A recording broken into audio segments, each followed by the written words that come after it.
Sit on your bed one day and ask yourself, what remarkably stupid things am I doing on a regular basis to absolutely screw up my life? And if you actually ask that question, but you have to want to know the answer, right? Because that's actually what asking the question means. It doesn't mean just mouthing the words. It means you have to decide that you want to know. You'll figure that's out so fast it'll make your hair curl. There's no better pathway to self-realization and the ennoblement of being than to posit the highest good that you can conceive of and commit yourself to it. And then you might also ask yourself, and this is definitely worth asking, is do you really have anything better to do? And if you don't, well, why would you do anything else? If you orient yourself properly and then pay attention to what you do every day, that works. And I actually think that that's in accordance with what we have come to understand about human perception, because what happens is that the world shifts itself around your aim. Because you're a creature that has an aim. You have to have an aim in order to do something. You're an aiming creature. You look at a point and you move towards it. It's built right into you. And so you have an aim. Well, let's say your aim is the highest possible aim. Well then, so that sets up the world around you. It organizes all of your perceptions. It organizes what you see and you don't see. It organizes your emotions and your motivations. So you organize yourself around that aim, and then what happens is the day manifests itself as a set of challenges and problems, and if you solve them properly, then you stay on the pathway towards that aim. And you can concentrate on the day. And so that way you get to have your cake and eat it too, because you can point into the distance, the far distance, and you can live in the day. And it seems to me that that makes every moment of the day supercharged with meaning. That's how, because if everything that you're doing every day is related to the highest possible aim that you can conceptualize, well, that's the very definition of the meaning that would sustain you in your life. Well, and then the issue is, well, back to Noah. Well, all hell's about to break loose and chaos is coming. It's like when that's happening in your life, you might want to be doing something that you regard as truly worthwhile. Because that's what will keep you afloat when everything is flooded. And you don't want to wait until the flood comes to start doing that, because if your ark's half built and you don't know how to captain it, the probability is very high that you'll drown. Ask and it shall be given you. Seek and ye shall find. Knock and it shall be opened unto you. For everyone that asketh receiveth, and he that seeketh findeth, and to him that knocketh it shall be opened. That sounded pretty optimistic again. But again, I think it's a description of the structure of existential reality, and by which I mean, when I'm in my clinical practice and I observe, and this is also the case with my students, is let's say people's lives aren't what they would like them to be. And so then you ask, why? Well, forget about tragedy and catastrophe, because that's self-evident, and we're not going to discuss that. Although the degree to which you bring about your own tragedy is always indeterminate. But I would never say that every terrible thing that is visited on a person is something they deserved. I think that that's a very dangerous presupposition, especially because everyone gets sick and everyone dies.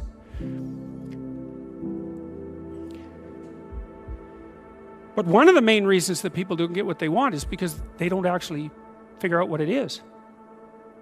And the probability that you're going to get what would be good for you, let's say, which would even be better than what you want, right? Because, you might be wrong about what you want easily. But maybe you could get what would really be good for you. Well, why don't you? Well, because you don't try. You don't think, okay, here's what I would like if I could have it. And I don't mean in a way that you manipulate the world to force it to deliver you goods for status or something like that. That isn't what I mean. I mean something like, imagine that you were taking care of yourself like you were someone you actually cared for. And then you thought, okay, I'm caring for this person. I would like things to go as well for them as possible.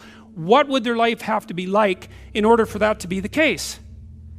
Well, people don't do that. They don't sit down and think, all right, let's figure it out. You've got a life. It's hard, obviously. It's like 3 years from now, you can have what you need.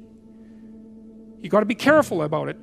You can't have everything. You can have what would be good for you, but you have to figure out what it is, and then you have to aim at it.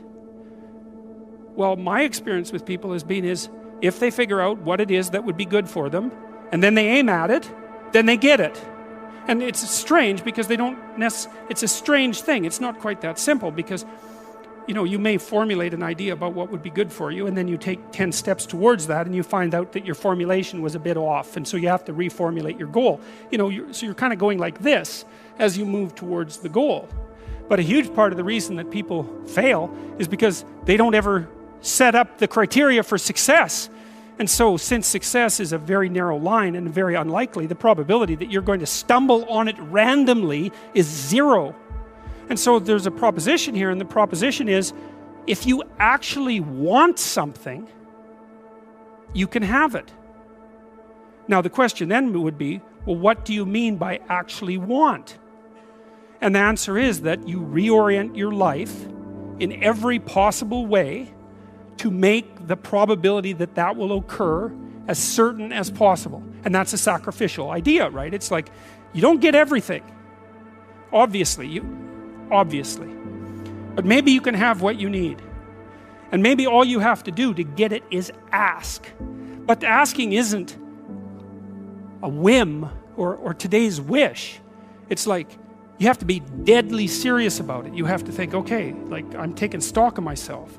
And if I was going to live properly in the world and I was going to set myself up such that being would justify itself in my estimation, and I don't mean as a harsh judge, exactly what is it that I would aim at? And so the issue is not so much the blindness of others, even though there's as much blindness among others as there is for you. But the issue here, the advice here, the description here is, you should be concerned about what's interfering with your own vision first. And you should leave other people the hell alone in relationship to that. And so if your mode of being in the world is, if you would just act better, things would improve for me, or if you identify the evil and the catastrophe as something that's outside, that someone else needs to fix, or that someone else is responsible for, then you're not going to fix that. And you're going to remain blind to the things that you're doing and not doing that make things not go well. And so it's just better to think, all right, I'm probably blind in many, many ways. And maybe there are some ways that I could rectify that, because it's highly probable that you're blind in all sorts of ways. I mean, in fact, it's virtually certain. And so it's just more useful to think, how is it that I'm wrong in this situation? There's this old idea that you go into the abyss.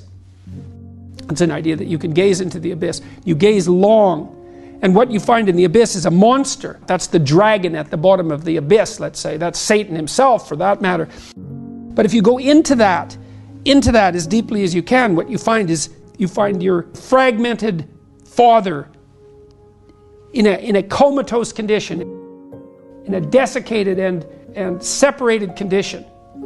And then you revivify that. Well, what does that mean? It means something. It means that if you look in the darkness, you find the light. That's one thing it means. And that the light really stands out against the darkness, but that the light is to be found in the darkness. So that's a very interesting thing. That's a quest narrative. But it means more than that. It means something fundamental. So we know, for example, that if you take yourself out of your current state of predictability and safety, and you put yourself in a new situation, you'll learn, right? You'll incorporate new information. So that's a cognitive issue. But that isn't all that happens. What happens is that new genes turn on within you and code for the production of new proteins. And that happens neurologically. New parts of you turn on.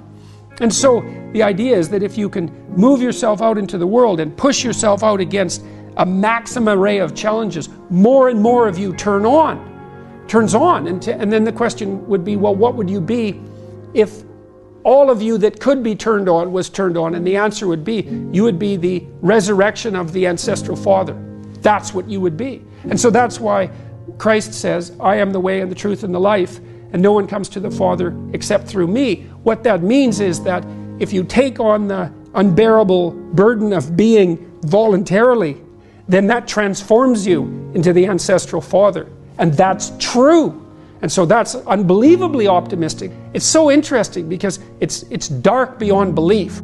Well, the world is characterized by suffering and by malevolence of a depth that's virtually beyond comprehension. But if you choose to comprehend that, what you discover in that is the light that destroys the darkness. And that's really something to discover. There isn't a discovery that's more profound than that. That's the search for the Holy Grail or the Philosopher's Stone, all of that. If you actually want something, you can have it. Now the question then would be, well, what do you mean by actually want? And the answer is that you reorient your life in every possible way to make the probability that that will occur as certain as possible. And that's a sacrificial idea, right? It's like, you don't get everything. Obviously. But maybe you can have what you need. And maybe all you have to do to get it is ask. But the asking isn't a whim or today's wish. It's like, you have to be deadly serious about it. You have to think, okay, like I'm taking stock of myself. And if I was going to live properly in the world and I was going to set myself up such that being would justify itself in my estimation, and I don't mean as a harsh judge, exactly what is it that I would aim at? You could try this. This is a form of prayer, knocking. Sit on your bed one day and ask yourself, what remarkably stupid things am I doing on a regular basis to absolutely screw up my life? And if you actually ask that question, but you have to want to know the answer, right? Because that's actually what asking the question means. It doesn't mean just mouthing the words. It means you have to decide that you want to know. You'll figure that's out so fast it'll make your hair curl.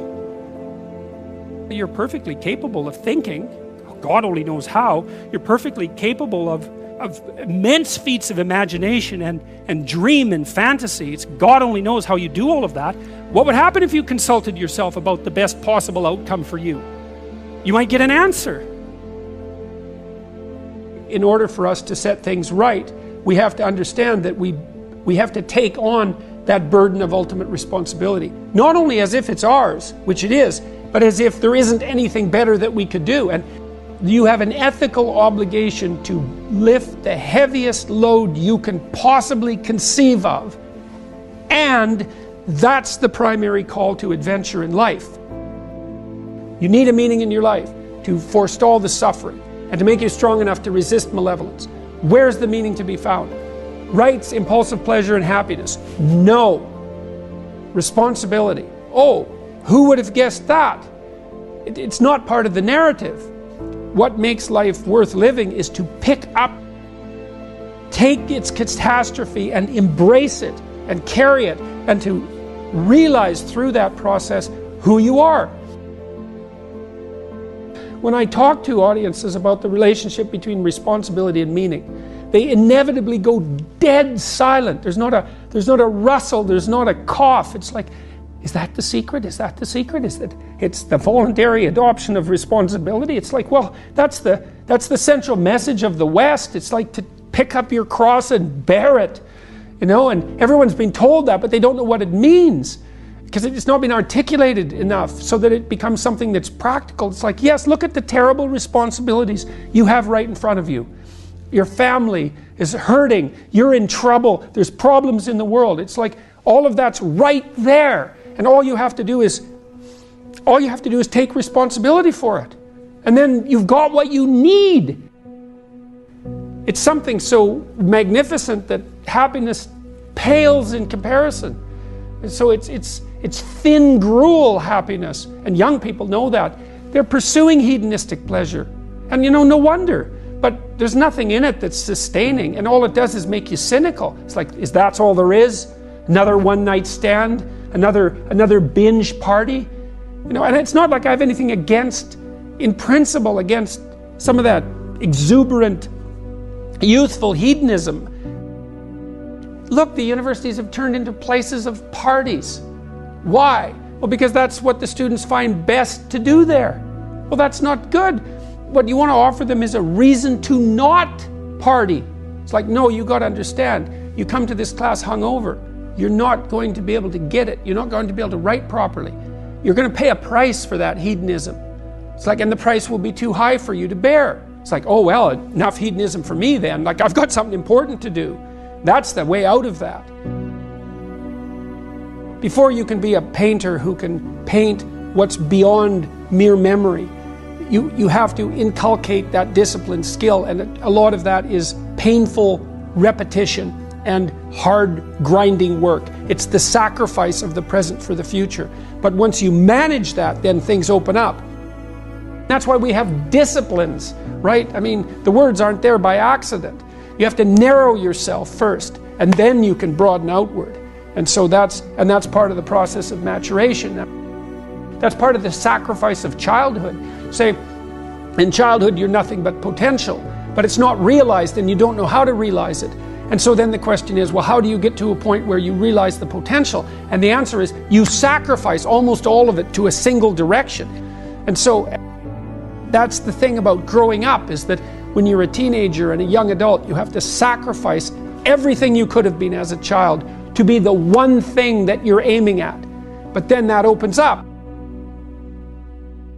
Aimless is not nothing. Aimless is bad. Nietzsche said if you had a why, you could bear any how. Most people find the meaning in their life through responsibility. I believe the fundamental religious truth of the idea that life is suffering.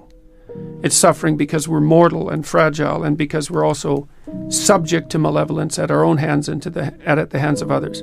It's a constant existential problem.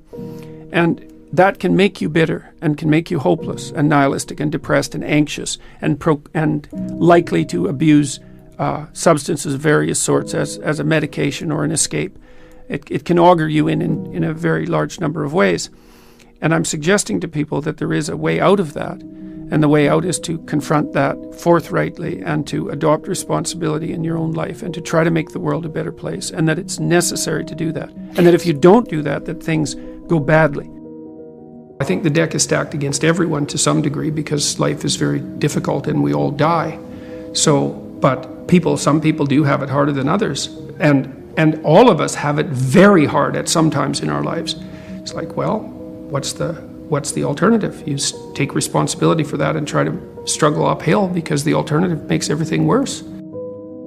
Find something in your life that's so worthwhile doing that the fact that you're going to suffer is justifiable. Yeah, life's rough, no doubt about it. And if good luck comes your way, then you should be grateful for it. And if happiness manages to manifest itself, you should be grateful for that too. So then you might ask yourself, well, what's the best antidote to the discomfort of life? And you might say, well, it's comfort. And I suppose that's what you act out when you swaddle a baby. But a better antidote is something like adventure to excellence. And that's far better antidote to suffering than the mere absence of suffering. So, not to say that the mere absence of suffering, that's not nothing. I've been a psychotherapist for 20 years. I've seen things you can't imagine. Horror shows that you can't fathom. And people who have been hurt in so many ways, so many dimensions. It's like, should they be bitter? Should they be resentful? Should they become violent? These things don't help. They have to struggle uphill despite their excess burden. And it's responsibility, not guilt. It's the female crucifixion. And that's exemplified best in, well, the best portrayal of that I've seen is Michelangelo's Pieta. You know, it's a statue of Mary, and she has Christ's body on her, as an adult, on her lap, and he's broken and destroyed, and you know, she's displaying that. And that's the bravery of a mother to allow that to happen, but not only that, to facilitate it. Where you go, kid. Where you go. Well, why? It's dangerous out there. It's like, yeah, no kidding. It's more dangerous here if you stay with me by a lot. So you might lose your body out there in the world, but if you stay here, you lose your soul. You know, I mean, it's a pretty competitive world. There's lots of competition for young men in particular. There's competition for status and limited resources and for the attention of women. And just because you're nice doesn't necessarily mean that you come out particularly well in those competitions. I would like to say that you should all be smarter, but I don't know how you could be smarter.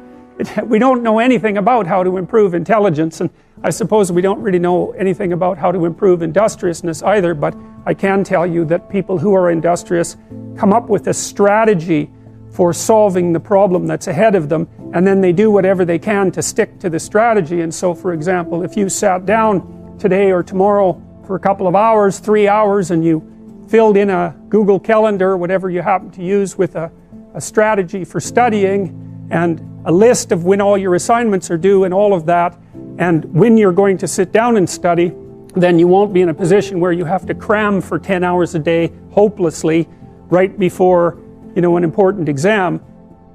It's beautifully put that love is the highest ideal to reach for, and truth is... It's handmaiden. I thought about that for a long time, right? This hierarchy of ideal. And the thing about truth, that bitter truth, let's say, that cynical truth, is it can break the shackles of naivety.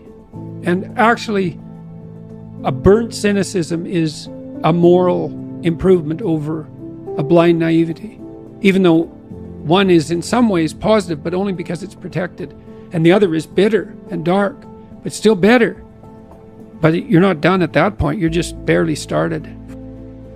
I think optimally we exist to have something like a playful adventure, right? We're built for an optimal challenge. It's partly why we like to play, because in play you find an optimal challenge. It's almost like the definition of play. And so if you can organize yourself and the world optimally, then you have adventure. And maybe you have the adventure of your life. And if you can do that brilliantly, then you can do it in a spirit of play. That's what you need and want. I saw in endless repetition in my clinical practice and in my own private life, when my eyes were open, the consequences of not saying what was true. It's like whatever hell you might fall into by opening your mouth when you have something to say that isn't popular, it's nothing like the hell that you're going to envelop yourself in if you lose control of your own tongue and mind. And like I said, in my clinical practice, I never saw anyone get away with anything even once. And so all you have in a situation like that is what is the truth. Now, you know, of course, you only have your approximations to the truth, but that's better than nothing. And so you need to be afraid of the right thing, and you should be afraid of contaminating your soul with deceit. That's what you should be afraid of. What happens is, you know, garbage in, garbage out, the old programmer saying goes, and so you'll fill your head with nonsense and no one will call you on it except you, but you can still that voice if you try hard enough. You just wait until you get in real trouble. You know, one day there'll come a point where you have to make a decision. And the decision is the difference between life and death, or worse, between someone else's life and death, or worse, between health and the suffering that's worse than death. And because you've compromised yourself to such a degree, you will not be able to rely on your judgment, and you will make the mistake you shouldn't make. And then you're done. And that will absolutely happen.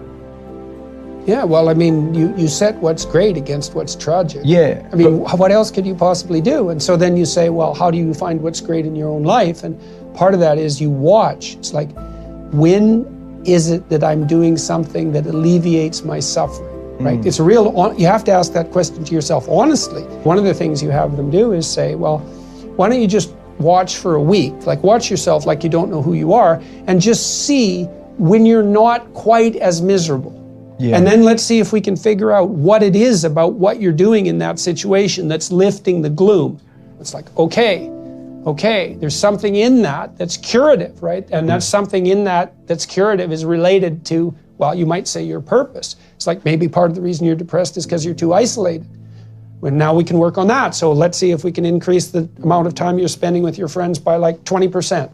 Or maybe you need a couple of new friends. Or maybe you need to work on your comic material, you know, because you can set that against the tragedy of life.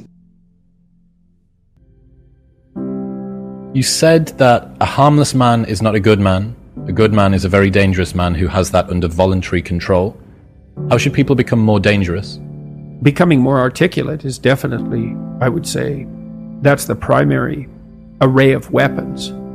So, I mean, physical prowess is something, and it's not nothing, that physical confidence that comes along with that as well.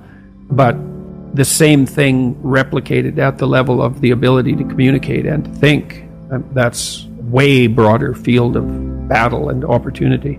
You want to take your rightful place in the kingdom? It's like, get your tongue straight, man. Get it under control in the highest possible sense. There's nothing that makes you more formidable than verbal competence, than being able to articulate, be able to think, to marshal your arguments, right? It's a battlefield metaphor. Get everything in order, all your information straight, to marshal your forces.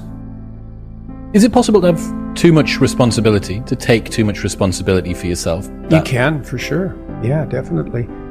Dostoevsky said that every man was responsible for everything he did and for everything that everyone else does, which is kind of an insane statement, but also somewhat, it's true in a certain sense.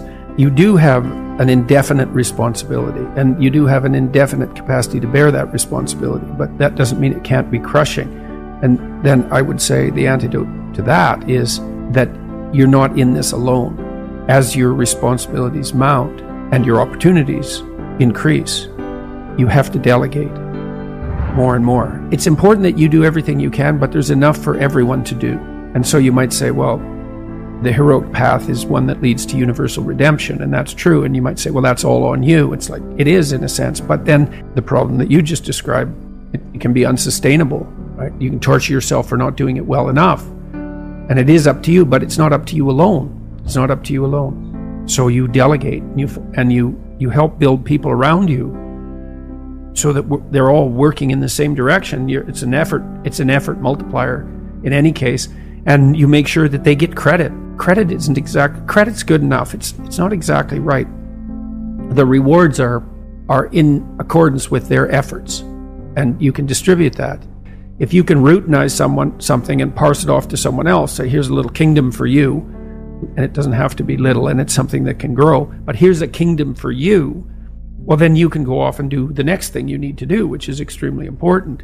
And you might think there's a kingdom, and then it's broken into little kingdoms, and so the farther you are down the hierarchy, the smaller the kingdom you get. But that's only true if you think the world's a zero-sum game, because you could also think of it as a place of indefinite number of the largest kingdoms possible.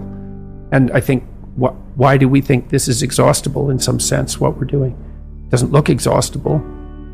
That's the limits to growth mentality. It's like, economists don't believe in that, because they think, well, no, we can just get more efficient, which we certainly are. We're way more efficient than we once were. And those gains in efficiency, when they're not being interfered with, are increasing at more than an arithmetic rate. Why do you think people have a tendency toward that zero-sum mentality? Yeah, well, I mean, there are elements of life that have a zero-sum element. I mean, if you're competing with another man, for example, to marry a particular woman, that's a zero-sum game if you only think of the game as including you two and that woman. So you can set up circumstances that are zero-sum. But to take that metaphor of zero-sum game, where there has to be winners and losers because there's a finite number of resources, is to assume that the rules of that game are the rules that govern the set of all games. And that's just not true. Games are infinitely multipliable. I mean, you can invent a new game. People do that all the time. The man who invented Catan, which is a game I really like to play, it's a very popular board game. That didn't exist until he invented it. Now, thousands and thousands of people play it, and he made a fortune from it. It's like, that game never existed. So there doesn't seem to be any limit to the number of games we can invent. And it's a complicated problem because we are on a single planet, and some resources are more zero-sum than others, but we haven't really run into any actual zero-sum limits in terms of our, the probability of us living an abundant life on the planet. We've stewarded some resources very stupidly. We've done a very bad job of managing oceanic production, for example. We have to be smart about our resources, but that doesn't mean they're zero-sum, and certainly doesn't mean the world is a zero-sum game. And that's a Malthusian idea, that population will grow till it consumes all available resources and precipitously collapse. And then why do we think apocalyptically? It's, well, because things do come to sudden ends. People die, people get fatal illnesses, like the world you so carefully constructed can be blown apart at any moment by a random occurrence, genetic mutation that causes the cancer that kills you. Like life has a fundamentally apocalyptic aspect. And we do understand that because we're self-conscious, and then it's very difficult not to apply that kind of apocalyptic reasoning to things as such. The world's going to burn up. The climate's too hot. What about runaway positive feedback loops? Because that's what the climate types are afraid of. It's like, hey, they happen. How do we bind our apocalyptic thinking? That's a good question, man. That's a good question. We do that with the truth. That's how we do it. Through dialogue, through investigation, through exploration, through discipline, all of that. The Logos is the antidote to the apocalypse. And so what does that mean? Well, love and truth is the antidote to the apocalypse. Not the planet has too many people on it. Truth in the service of love. Mm-hmm. What do you mean by that? Well, it's a hierarchy of virtue, I would say. There's an old idea that God is the sum of all that's good. I don't think sum is exactly the right metaphor. It's more like, imagine there are eternal verities: truth, beauty, justice, love, courage, fortitude, compassion. Think of all those things as virtues. So virtue is what all virtues have in common. That's the relationship of God to the good. Well, you may think, how would that manifest itself in your life? Well, that might be pursuit of the good. And that's the pursuit of the good that unites all proximal goods. Well, what is that exactly? Well, it's something like belief that it would be for the best that all things flourish to the degree that that's possible. When I was a clinician, I thought of that as the good in me serving the best in my clients. And I think the desire for that to happen, that's love. So that's the desire for, you say, well, you take a human, bent, broken, miserable, malevolent, hurt, corrupt, weak, frustrating, disappointing, all of those things that we can lay on ourselves because of our inadequacies. It's like, it's easy to dismiss that. And part of that dismissal is what drives the notion that the planet has too many people on it and that we're a cancer on the face of the earth. It's like, it's not easy to love that. But what do you want? You want the broken people to rise up out of their brokenness rather than despise them for it. And then you orient yourself towards that and try to pull that out of people and yourself. Keep facing challenges voluntarily. Pay attention at a rate that works for you. Develop your competence. That actually stabilizes the environment around you, so it actually is less predictable and less threatening. Plus you accrue that evidence and you get the social support for doing so. That's your best pathway forward.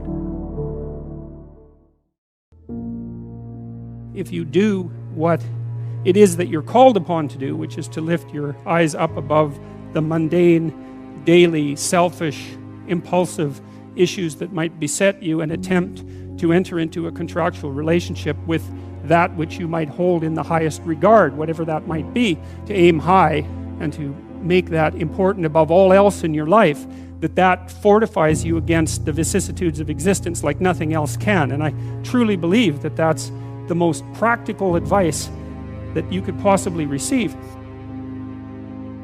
The way that you fortify your faith in life is to assume the best, something like that, and then to act courageously in relationship to that. And that's tantamount to expressing your faith in the highest possible good. It's tantamount to expressing your faith in God. And it's not a matter of stating, well, I believe in the existence of a transcendent deity, because in some sense, who cares what you believe? I mean, you might and all that, but that's not the issue. That's not the issue. The issue, it seems to me, is how you act. The issue is not what you believe as if it's a set of facts, but how you conduct yourself in the world. The purpose of thinking is to let your thoughts die instead of you. It's a brilliant notion, and so the idea is something like, you can conjure up a representation of yourself. You can conjure up a variety of potential representations of yourself in the future. You can lay out how those future representations of yourself are likely to prevail or fail. You can cull the potential yous in the future that will fail, and then you can embody the ones that will succeed. You do that well simultaneously, conjuring up a representation of your current state and determining for yourself, because of your undue suffering, which elements of your pathetic being need to be given up so that you can move forward into that future. And the goal, what is it that you're aiming at with that work and that sacrifice? That's the ultimate question. What is it that you're trying to do? Well, you're trying to improve the future. We believe that the future can be improved. We believe that it can be improved as a consequence of our sacrificial work. And so, once again, what are the limitations? What are the limits to that? What are the necessary limits to that? I would say we don't know. We conjured up this remarkable idea. The future exists. We can see it even though it's only potential. We can adjust our behavior in the present in order to maximize our probability of success in the future. How best to do that? Well, the idea is something like, don't hesitate to offer the ultimate sacrifice if you want the future to turn out ultimately well. What is it that you could contract for, let's say, if you were willing to give up everything about you that's weak and unworthy? The proper sacrificial attitude produces a psychological state and then a social state that's a manifestation of that attitude that decreases the probability that the world will careen into hell and increases the probability that people will live high quality, meaningful, private lives in a society that's balanced and capable of supporting that. And none of that seems to me to be questionable, really. I also don't think it's anything that people don't actually know.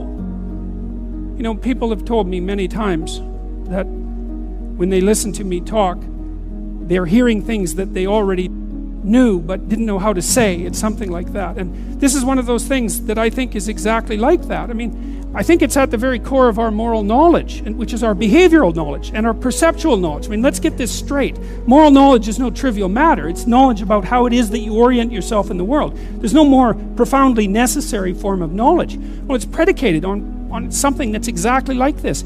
We know that we have to make sacrifices. We know that we have to aim at what's good. So then why isn't that we don't aim at what's best and make the sacrifices that are necessary in order to bring that into play? I think it seems to me that in some sense that's self-evident. The question is why we don't do it, but there's answers to that too. Life is hard and it hurts people. It's rife with limitation, and some of it's arbitrary, and some of it's unjust, and some of it's worse, some of it's malevolent, which is even worse. And it's not surprising that that combination of vicissitude can turn people against being. But I think even when that happens, and even when people have the kind of history that if they revealed to you, you would say, well, it's no wonder you turned out that way. The people who turn out that way still know that it's wrong. They still know that however deep their own suffering, however arbitrary their own suffering, however much that's caused by the malevolence of others, as well as the tragedy of existence, that does not in any way justify their turning away from the good. And I believe everyone knows that. I believe that they know it implicitly, even if they don't allow themselves to know it explicitly. And I believe that if they violate that idea, then they violate themselves, and that they end up in Cain's position, which is the position of the man who's been given a punishment that is too great to bear. Now we're capable of making sacrifices in abstraction, right? To conceptualize a future that we want, to let go of the things that are stopping us from moving forward, and to free ourselves from the chains of our original preconceptions. Pursue pleasure. Follow your impulses. Live for the moment. Do what's expedient. A mountain is something you have to climb, and you have to climb to the pinnacle of a mountain, and the mountain is up, right? And the mountain stretches up to heaven, and it's a long journey to specify the right place on the highest pinnacle.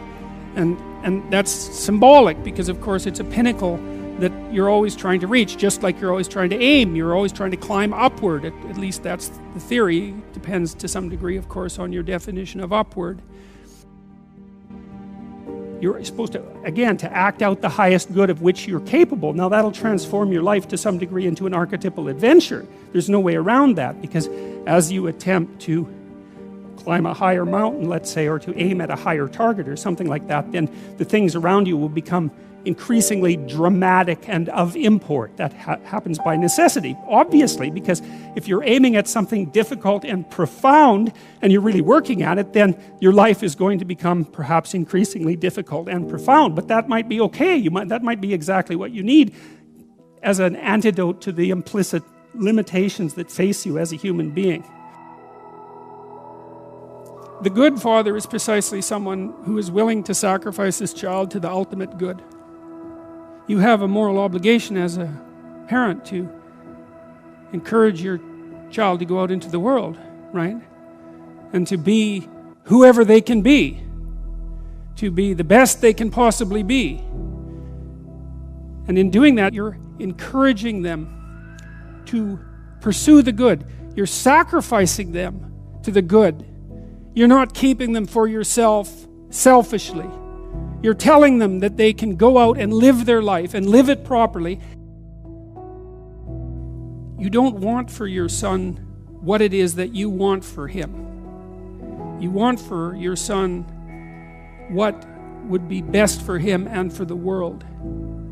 And you let go in precise proportion to your desire to have that happen. When you have an infant, you do everything for the infant because the infant can do nothing for him or herself. But as the infant matures and is increasingly capable of doing things for him or herself, then you pull back, right? You pull back, and every time the child develops the ability to do something, you allow them or encourage them to do it, and you don't interfere. So if your child is struggling getting dressed, well, obviously there's some times that you help them, but mostly you let them learn so that they can know how to do it in the future. That's better for you, and it's certainly better for them. There's a rule if you're working with the elderly in an old age home, and the rule is something like, don't do anything for any of the guests, let's say, that they can do for themselves, because you compromise their independence. And so as a mother, you pull back and you pull back, and you let your child hit him or herself against the world, and you fail to protect them. But by failing to protect them, you encourage and ennoble them to the point where you're no longer necessary. Now, they may still want to see you, and it would be wonderful if that was the case, but the point is that you're supposed to remove yourself from the equation by encouraging your child to be the best possible person that person can be. And you sacrifice your desires, all of your desires, to that, your personal desires, even your desires for your child in relationship to you. Because you want them to move forward into the world as a light, right? As a light on a hill. That's what you want, if you have any sense. And so you don't get to keep your children at home because you need them. If you don't know what you're doing, you don't know where you are, and you don't know where you're going. And if you're in a place where you don't know where you are or where you're going, you're in danger. Because that's unmapped territory, and God only knows what lurks in unmapped territory. If you're so confused and disoriented that you don't know where you are or where you're going, there are predators of the spirit who are much worse than snakes that are waiting for you. And the probability that you'll move from aimless, hopeless, joyless anxiety to nihilism, corrosive bitterness, and genocidal fantasy in the fundamental extreme is very high. It's like, well, I just want to be happy. It's a slogan. It's the most common slogan of our time, I would say, and it's such a preposterous slogan. It's like, what do you mean just? You just want to be happy. That's all. That's all you want. That absolute impossibility. You want bliss unending no matter what you do, and that's all you want. It's not exactly a small ask, let's say, because it's the same thing as asking to dwell permanently in paradise. It's something like that. And then it also isn't true. That isn't what you want. If you do careful analysis of what people mean when they say they just want to be happy, what they mean is they don't want to suffer stupidly. We're much more concerned with not experiencing an excess of negative emotion than we are with experiencing a surfeit of positive pleasure. So first of all, we don't mean we just want to be happy. We mean, please don't make us too miserable. And fair enough, that's reasonable. But then even on the happiness front, even on the absence of misery front, that's not true. It's like it isn't obvious at all that we want happiness. It isn't even obvious that we want absence of misery. What's really obvious is that we want an adventure. Right? We want an adventure that's so compelling that it makes the misery of life not just justifiable, but worthwhile. You want to look back on your life, and you know this to be true. You want to be able to say to yourself, even considering a month or a week or a series of days, you want to be able to say, that was really difficult, but you know what? It was worth it. And I think that's what you want from your life. It's something like, you know what? That was difficult, but it was worth it. And that meant that the adventure was so great that it justified the difficulties. And so then the question is, and here's the question, where do you find the great adventure of your life? Well, how about in truth? Well, why? Because you don't know what's going to happen if you tell the truth. It's a mystery. It's going to lay itself out for you. And so that's an adventure, because you literally do not know what's going to happen. You have to let go of knowing what's going to happen. And so then you have that adventure, and then what is also the case is that it's you that's having the adventure. Right? Because if what you're doing is living in truth, that's you. That truth is you. And so that means that whatever happens when you tell the truth is your adventure. And then you think, well, I'm using deception. It's like, well, maybe you are, but maybe deception is using you. And then maybe it's the spirit of deception that's having the adventure of your life. And then you might ask yourself, well, why are you so miserable and unhappy? And the answer would be, well, the spirit of deception is having the adventure of your life. You're not even there. Because if you're not living in truth, you're not there. Obviously, what's there is the spirit of deception. And you might think that's your deception, but I would be very careful about thinking that, because there have been centuries of meditation on the nature of the spirit of deception. And the answer isn't that the spirit of deception is you. The answer is that the spirit of deception is something that possesses you, convinces you that it's you. And that's not something you want to fall into the clutches of. The world is founded on a sacrifice, right? And that's what the crucifix represents. And European towns were built around a church, and the church was built around an altar, and the altar was built around the idea of sacrifice. So the sacrifice, the proper sacrifice, is at the center of the community. That's what that idea means. Now, you might ask, well, what's the proper sacrifice? And the answer is something like the voluntary willingness to bear your cross. And then you might say, well, what is your cross? And the answer to that is, well, that's the catastrophe of your life, right? That's the fact you'll be betrayed, the fact that you're going to die, the fact that you're going to be in pain, the fact that your loved ones will see you suffer, the fact that the mob will come after you, the fact that criminals might be preferred to you, etc. It's all the potential catastrophes of your life. And then the sacrifice is the idea that you have to let your, what would you say? You have to let your narrow ego go enough so that you pick all that up voluntarily, all of that. And then that transforms it. And I think that's literally true. I think that's what all the psychological evidence points to, is that if you adopt a stance of voluntary challenge, even in relationship to tragedy and malevolence, that's the pathway to transcendence. Do you have something to say that you're not saying? If you do, then it's your fault. This is your fault.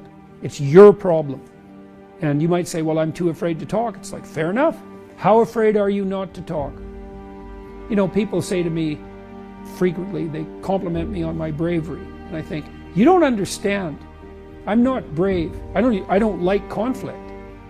I'm way more afraid of losing control of my tongue than I am of the consequences of saying what I have to say. Because I know what happens when we allow other people to control our tongues. It's not good. It's not good. It's hell itself.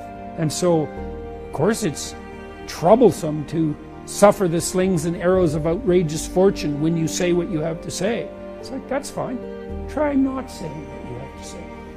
Well, that'll be okay in the moment. It's like, yeah, in the moment. But unfortunately, your whole life isn't in the moment.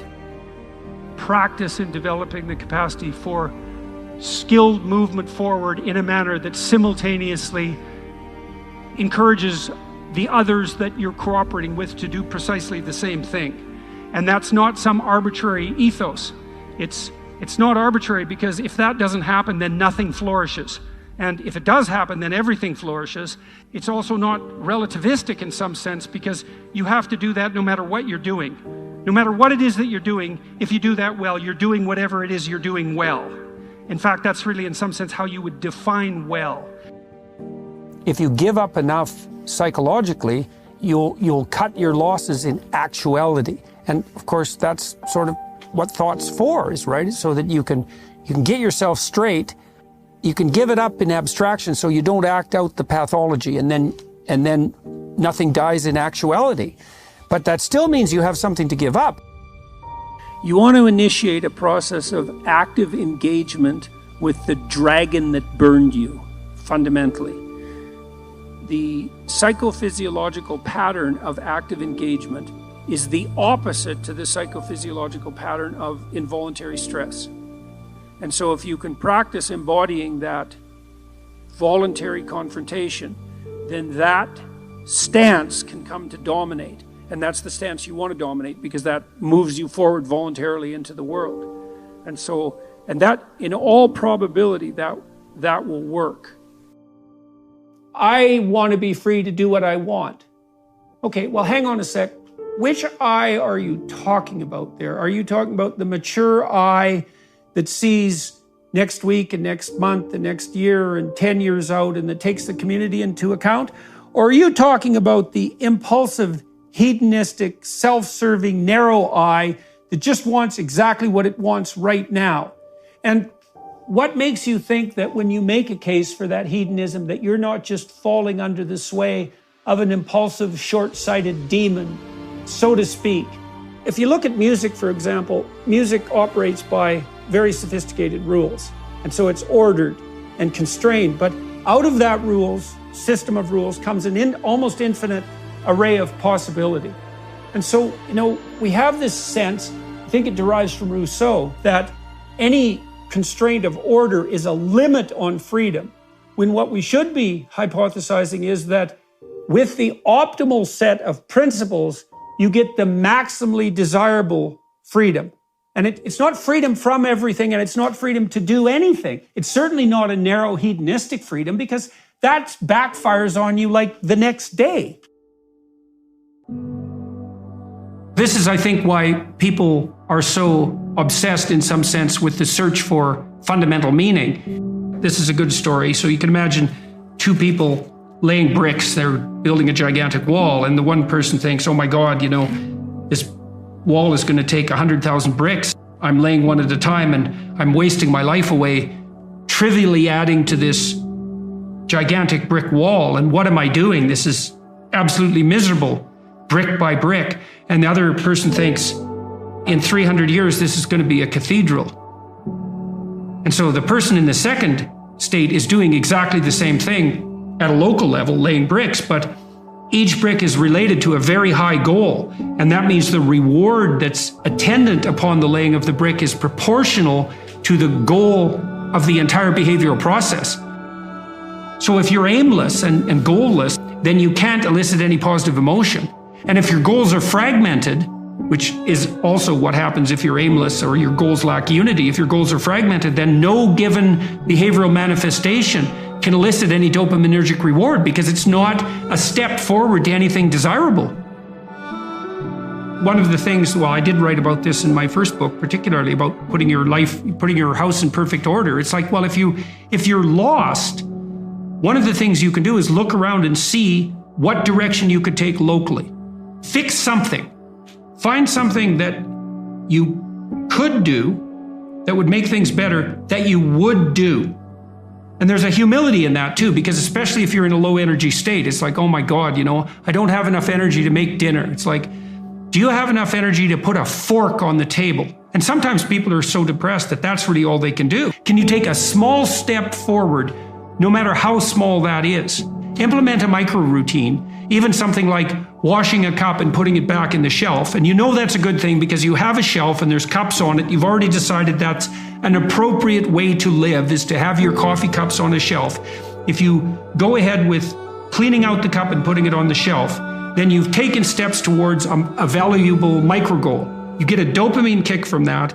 That transforms itself into adrenaline and energizes you. In part, what the dopamine system is doing. So imagine that the purpose of the dopamine system is to elicit a satiating reward, fundamentally. But then the satiating reward is something that has to be approached in steps. And so in order to maintain the motivation necessary to approach the satiating reward, you have to mark each of the steps with a marker of pleasure. Small things are not small. You might have the cognitive appraisal that doing something local, like cleaning up your room, is small, but it's not obvious at all that that's the case. It's not that trivial to put your immediate surroundings in order. And it can easily be the stepping stone to putting things in order on a broader scale. In fact, it's probably the necessary stepping stone to do that. You can pat yourself on the back, especially if you're depressed, a little harder than you might otherwise by saying, you say, well, this is trivial, but I did it. It's like, no. If you're moving ahead, that's not small. You just keep doing that, and you're going to get out of this paralyzed or retreat mode. If you're in the zone of proximal development, you're pushing your skill development one increment forward.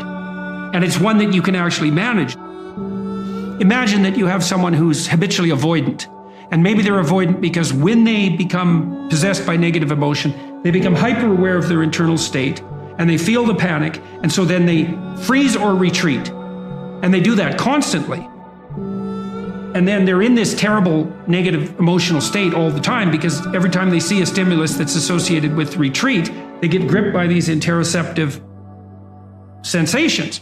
And so you say to them, well, we're going to reverse that. Instead of you being gripped by that, you're going to expose yourself to that voluntarily. See, if you do that repeatedly with people, not only do they stop being afraid of the things that you're showing them, that you're exposing them to, but they become more likely to approach other things they're afraid of, far more likely. In fact, it doesn't exactly look like people get less afraid at all. It looks like what happens is they learn to get braver.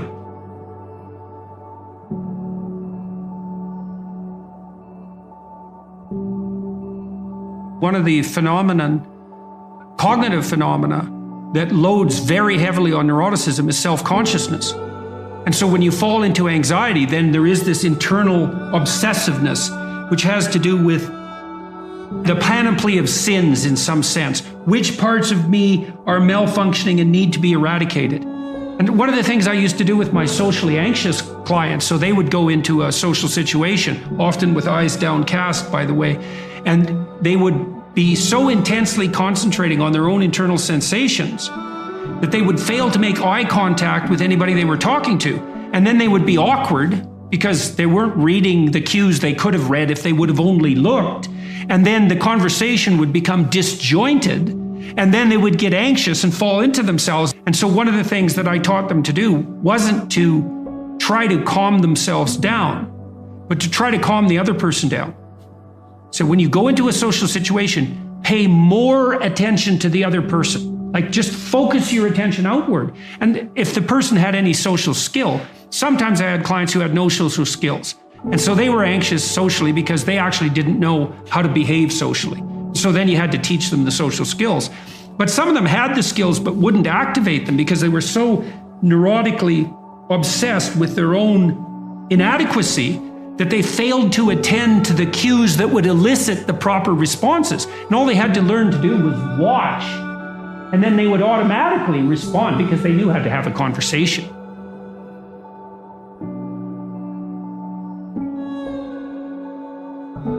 See, the reason that socially anxious people are so interoceptive is it's involuntary, right? They get gripped by the negative emotion and then that produces this intense, obsessive interoception. That might not happen if they did it voluntarily. This is why exposure therapy works so well in psychotherapy. Is like, well, I'm afraid of something, and if I go near it, then I'm possessed by negative emotion. Well, that's if you go near it accidentally. I'm going to have you go near it purposefully. And what you're going to find is that to the degree that you do it purposefully, that response will be quelled. And that happens. It's extraordinarily reliable. Imagine you anticipate something and then you make a mistake. Now the question then becomes, how significant is the mistake? The depressive takes that punishment response, let's say, that's a consequence of failed anticipation, and can't bind it. It just takes out all of their potential future selves. And so then they're in a depressive pit. That's too much learning from failure. That binding problem is really tricky. One of the rules of thumb for that that's extremely useful, that's socially instantiated, is innocent until proven guilty. So you might say, when those thoughts come up, because they're adversarial and accusatory thoughts, you might say, well, that is part of the realm of possibility. But when your child does something wrong that's minor, you don't say you're a rotten kid. You bind it. You say, look, kid, here's a bunch of things you're doing right. But in this particular example, specific situation, here's the minimal thing you did incorrectly and how to alter it. And it's a really good habit of mind to address towards yourself as well as to other people, which is to say, well, what's the minimum crime that I'm responsible for in this moment? And that's part of this miracle of the presumption of innocence, and especially without proof. A lot of what I did in my clinical practice to people who had a depressive temperament was help them make a case for themselves.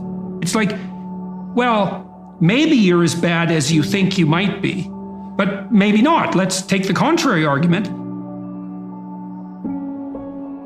and only narrow the repair to the absolute minimum that needs to be manifested. Sometimes when you make one little mistake, it is actually an indicator of a flaw in your character.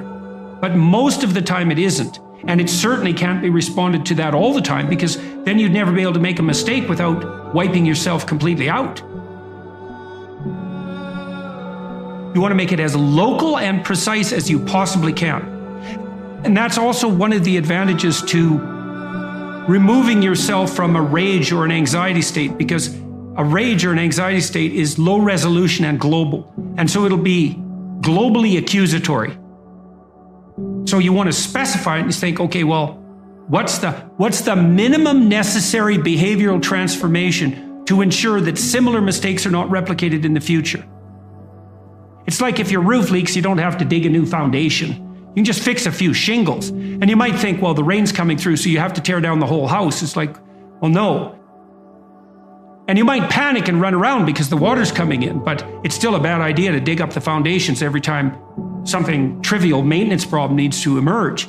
And so one of the things that's very useful to learn is like, well, is this only a trivial maintenance problem? And one of the advantages to that too is that if it's not the collapse of your entire self, let's say, and it's a trivial maintenance problem, you're much more able to activate that courageous response to anomaly that's part and parcel of exploratory behavior and eventual success. So, and part of the trick of many sorts of, well, I would say religious training enterprises, certainly the meditative enterprises, is something like, how do you tell yourself a story, like a real story, though a story that actually works, where you can confidently approach the thing that's blocking your path? How do we come to know ourselves in terms of our personalities and, more importantly, potential? One of the first ways to come to know yourself is to understand that you don't. You know, you can learn to kind of watch yourself like you're watching a stranger. So you have to understand that you don't know who you are. And that's not easy to understand because you think you know. But then, you know, you remember you can't control yourself very well. You're not very disciplined. You're full of flaws.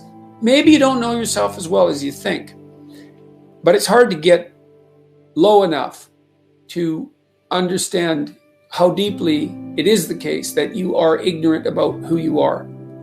Now, there's an upside to that too, which also is that you're also ignorant about who you could be. And so the discovery of that, you know, is some reward for the horror of determining who you actually are. Then you watch yourself. You watch yourself like you're watching a stranger. You watch what you say and you listen. And you think, well, what sort of person would say that? And how am I reacting emotionally when I'm communicating in that manner?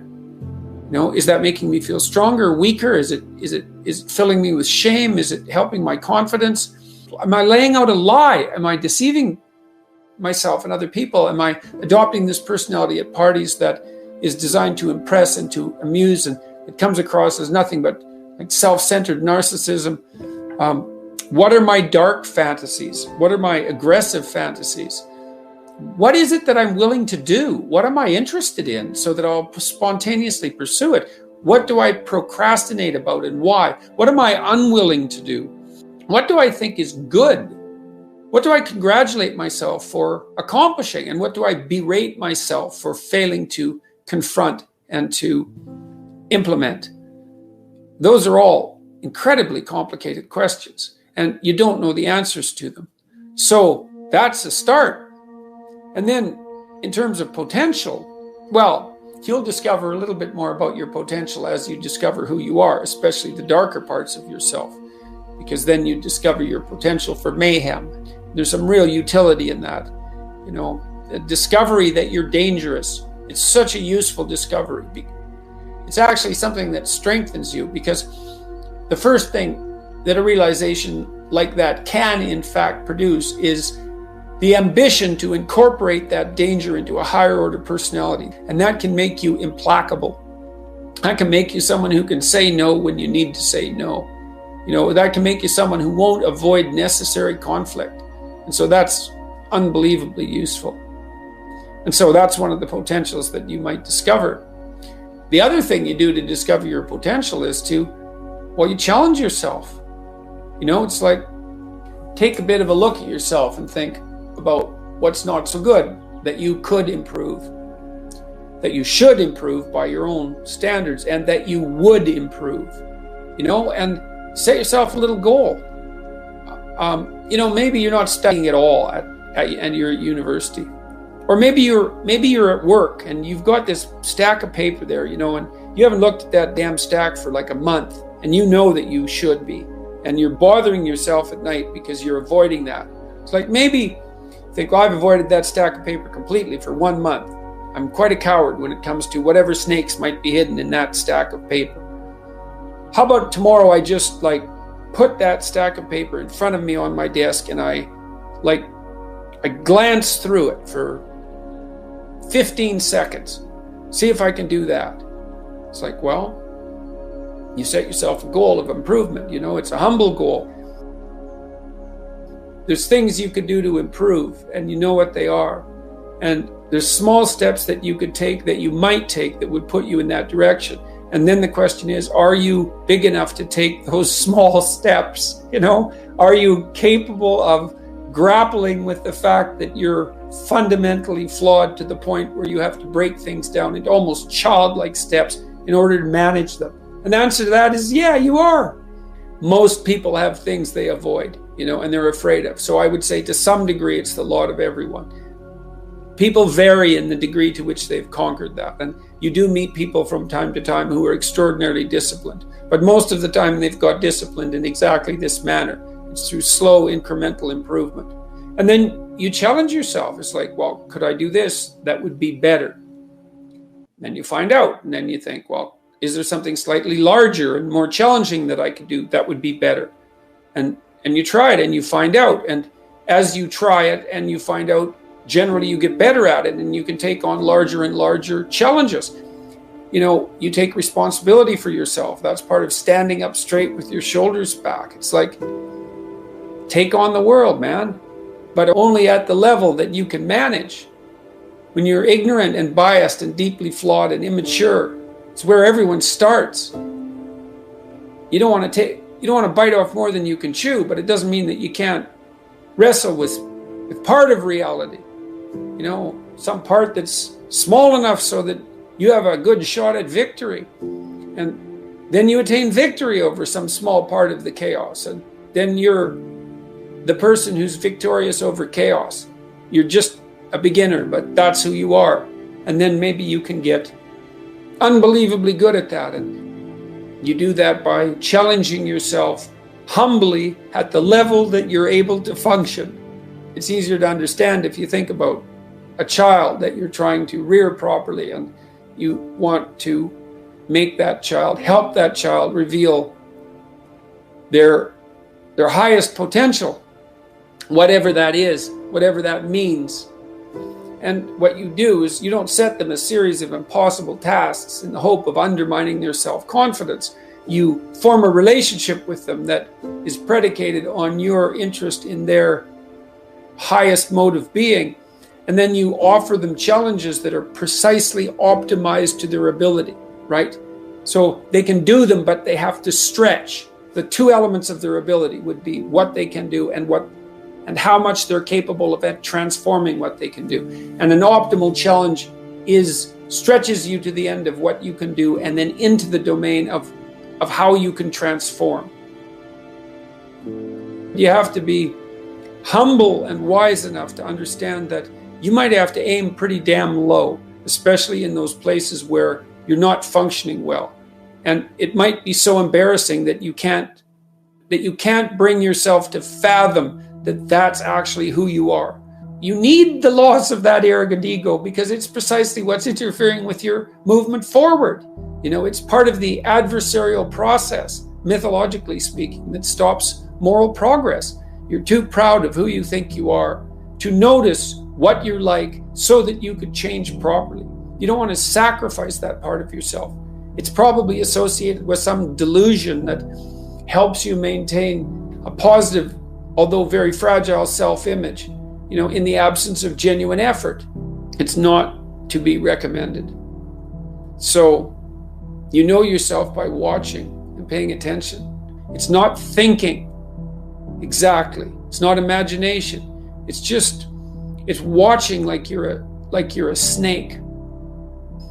Because a snake watches like cold-bloodedly with no emotional reaction just to see what's there. It doesn't allow what is wanted or desired to interfere with what is observed.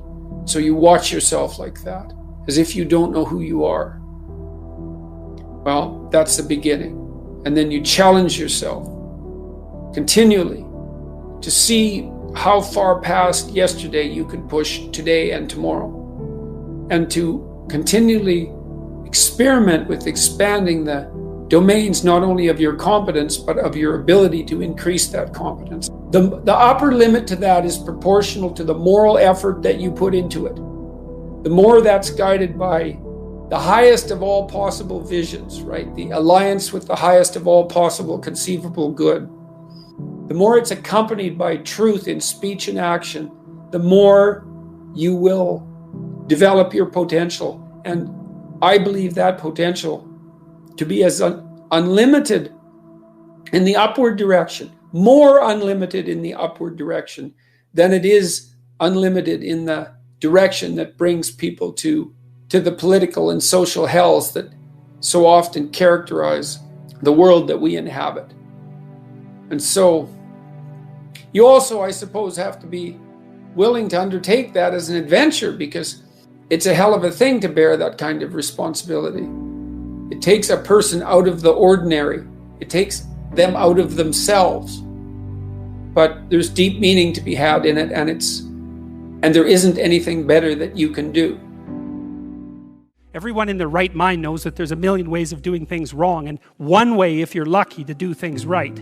And so the notion that it's a very, very narrow pathway that you tread upon if you're doing things right, that's wisdom. That's the line between chaos and order that you're supposed to be on constantly, right? It's a very, very thin line, because if you're a little bit too far in one direction, then it's too much chaos, and if you're a little too far in the other direction, then it's too much order. And both of those aren't good. The balance has to be exactly right.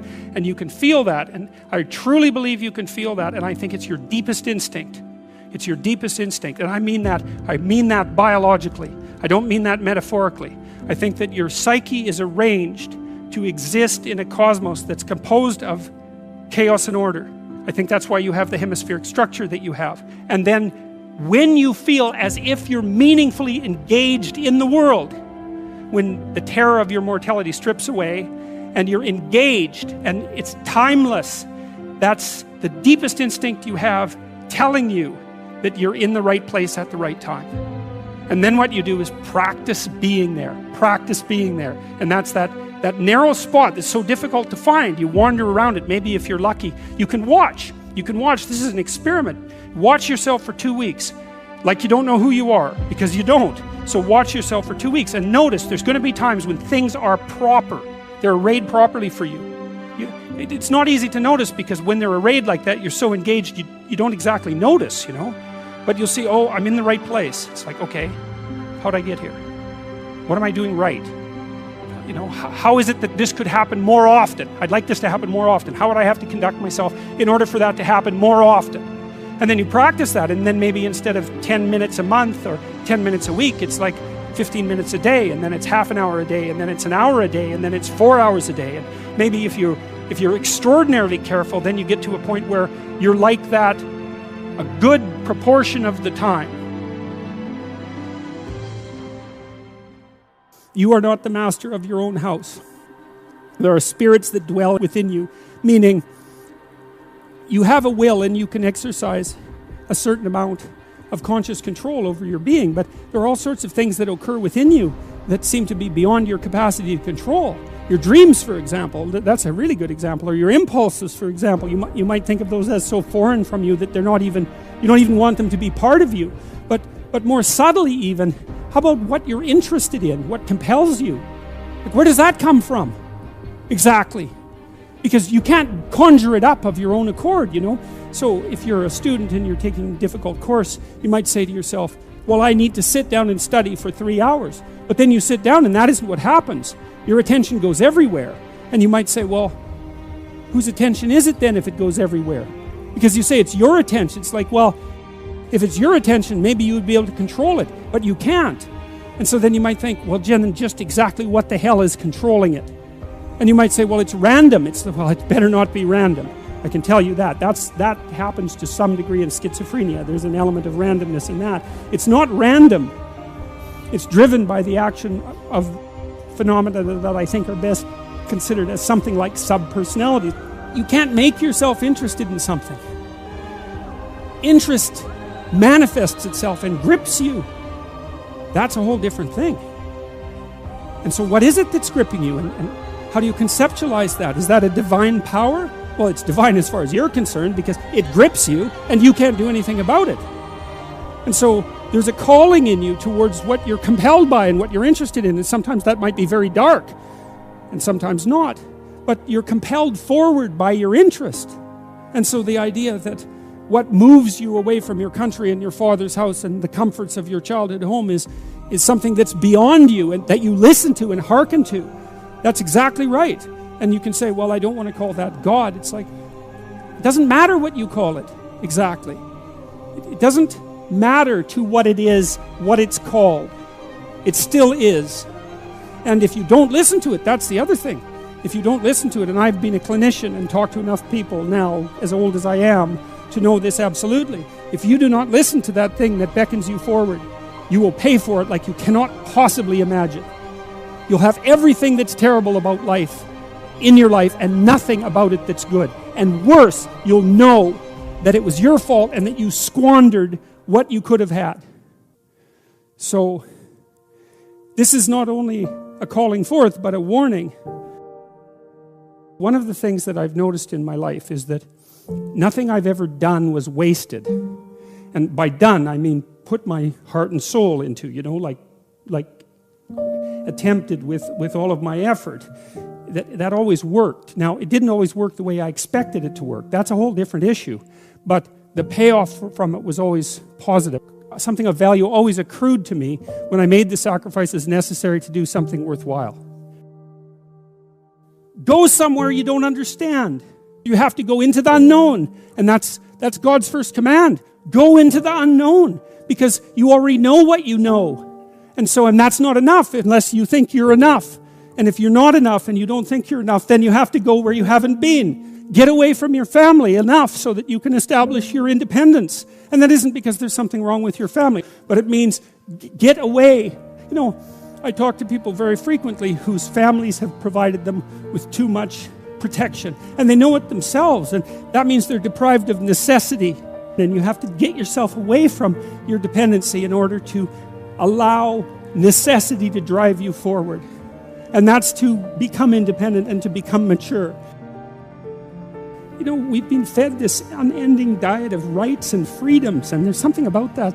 There's something about that that's so pathologically wrong, and people are starving for the antidote, and the antidote is truth and responsibility, right? And it isn't because that's what you should do, and some I know better or someone knows better for you what you should do sense. It's that's the secret to a meaningful life, and without a meaningful life, then all you have is suffering and nihilism and despair and all of that, and self-contempt, and that's not good. And it's necessary for men to stand up and take responsibility. If you were able to reveal the best of yourself to you in the world, that you would be an overwhelming force for good, and that whatever errors might be made along the way would wash out in the works. If you forthrightly pursue that which God directs you to pursue, let's say, that all things are possible. And so we don't know the limits of human endeavor. We truly don't. And it's premature to put a cap on what it is that we are, what it is that we're capable of. And so you know, you're already something, and maybe you're not so bad in your current configuration. But you might wonder, if you did nothing for the next 30 years except put yourself together, just exactly what would you be able to do? And you might think, well, that's worth finding out. But of course, that's the adoption of responsibility. There's lots in the world to fix.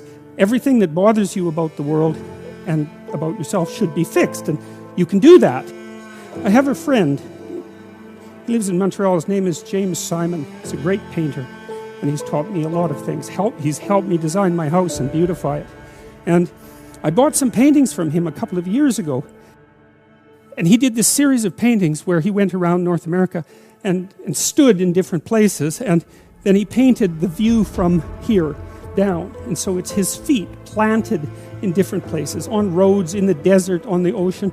Yeah, well, you know, he was trying to make a point, and the point was that wherever you are, it's worth paying attention. And that's because, you know, so all these places that he visited, he looked at exactly where he was, standing by the side of the road in the desert.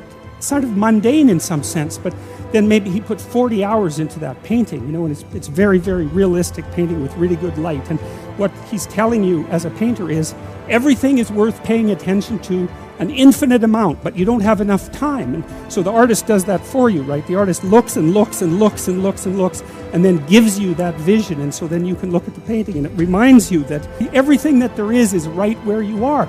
And that's a hard thing to realize, but it's actually true. And so I've been telling people online in various ways and in lectures that they should start fixing up the world by cleaning up their room.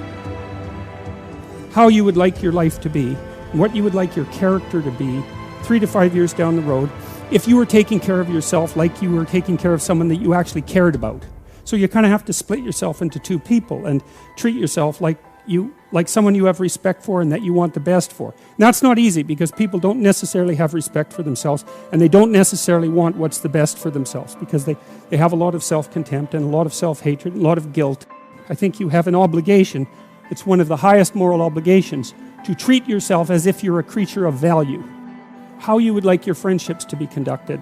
Because it's useful to surround yourself with people who are trying to move forward, and more importantly, who are happy when you move forward and not happy when you move backwards. Not when you fall, that isn't what I mean, but when you're doing self-destructive things, your friends shouldn't be there to cheer you on. You look at the world through a story. You can't help it. And the story is what gives value to the world, or the story is what you extract from the value of the world. You can look at it either way. You're somewhere and it's not good enough. Right? That's the eternal human predicament. Wherever you are isn't good enough. And to some degree, that's actually a good thing, because if it was good enough, well, there's nothing for you to do. So it's actually maybe a good thing that it's insufficient. And that might be why sometimes having less is better than having more. And I don't want to be a Pollyanna about that. I mean, I know that there's deprivation that can reach to the point where it's completely counterproductive. But it isn't always the case that starting with little is if you start with little, you start with more possibility. It's something like that. So you move always from what's unbearable about the present to some better future, right? And if you don't have that, then you have nothing but threat and negative emotion. You have no positive emotion, because the positive emotion is generated in the conception of the better future and then the evidence that you generate yourself that you're moving towards it. That's where the positive and fulfilling meaning of life comes. So you want to set up this structure properly. It's very, very important. And so what it means is that you want to be going somewhere that's good enough so that the going is worth the while. And you can ask yourself that. And, well, we know what's wrong with life. It's rife with suffering and insufficiency and deception and evil. It's all of that, obviously. Okay, what would make the journey worthwhile? Well, you can ask yourself that. It's like, all right, in order to bear up under this load, what is it that I would need to be striving to attain? And if you ask yourself that, that's to knock and the door will open. That's what that means. If you ask yourself that, then you will find an answer and you'll shrink away from it. You'll think, well, there's no way I could do that. It's like, well, you don't know what you could do. You don't know what's possible. And you're not as much as you could be. And so God only knows what you could do and have and give if you sacrificed everything to it. You have to sacrifice that which is most valuable to you currently that's stopping you.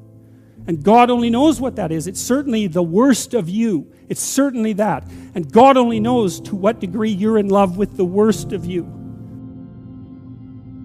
The idea that what you should do if you're feeling resentful about the nature of being or suffering too much for your own life, let's say, is straighten the damn thing out. Like, seriously, try it for a year even. Try it for a week. Try not doing the things you know you shouldn't do. Try not saying the things you know to be false.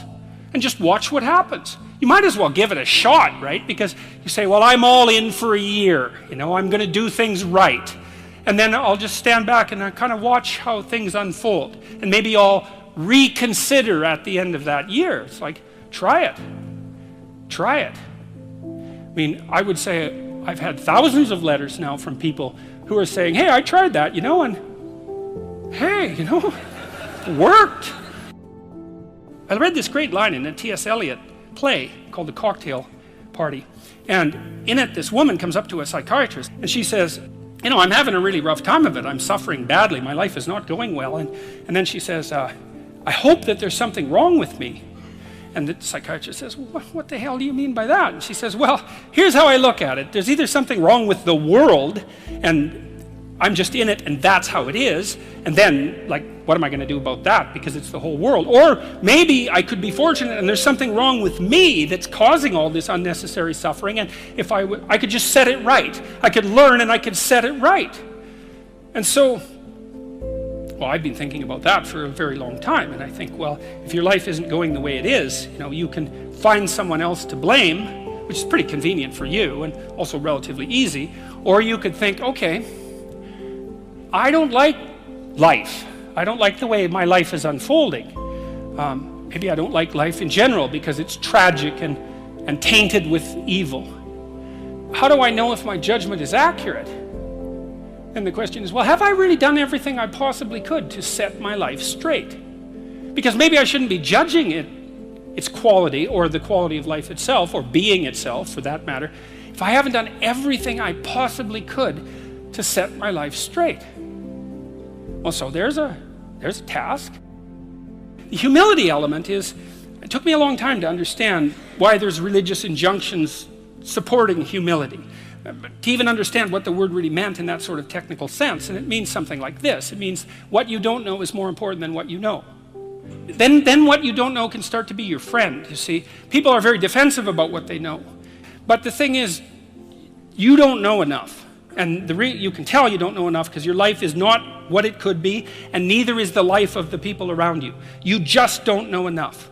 And so what that means is that every time you encounter some evidence that you're ignorant, someone points it out, you should be happy about that because you think, oh, you just told me how I'm wrong. It's like great. Like maybe I had to sift through a lot of nonsense to get through the real message that you're telling me. But if you could actually tell me some way that I'm wrong, and then maybe give me a hint about how to not be wrong like that, well, then I wouldn't have to be wrong like that anymore. That would be a good thing. And you can embark on that adventure by listening to people. And if you listen to people, they'll tell you amazing things if you listen to them. And many of those things are little tools that you can put in your toolkit, like Batman, and then you can go out into the world and use those tools, and you don't have to fall blindly into a pit quite as often. And so the humility element is, well, do you want to be right, or do you want to be learning? And it's deeper than that. It's, do you want to be the tyrannical king who's already got everything figured out? Or do you want to be the continually transforming hero, or fool for that matter, who's getting better all the time? And that's actually a choice, you know.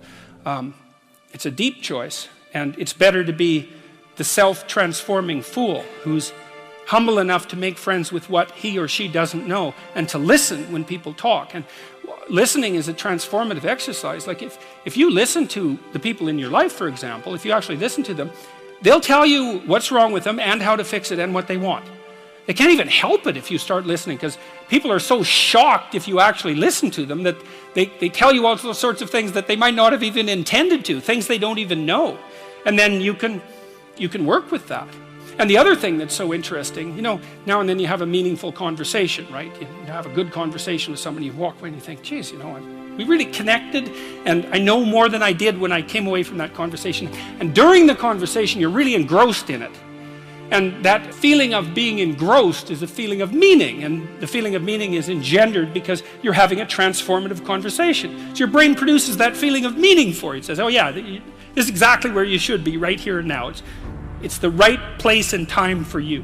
And that's a great place to occupy. And so a good conversation where people are listening has exactly that nature. And the reason it has that nature is because it is in fact transformative. It's one of the truisms of clinical psychology. Like if you're a clinical psychologist, a huge part of what you do is just listen to people.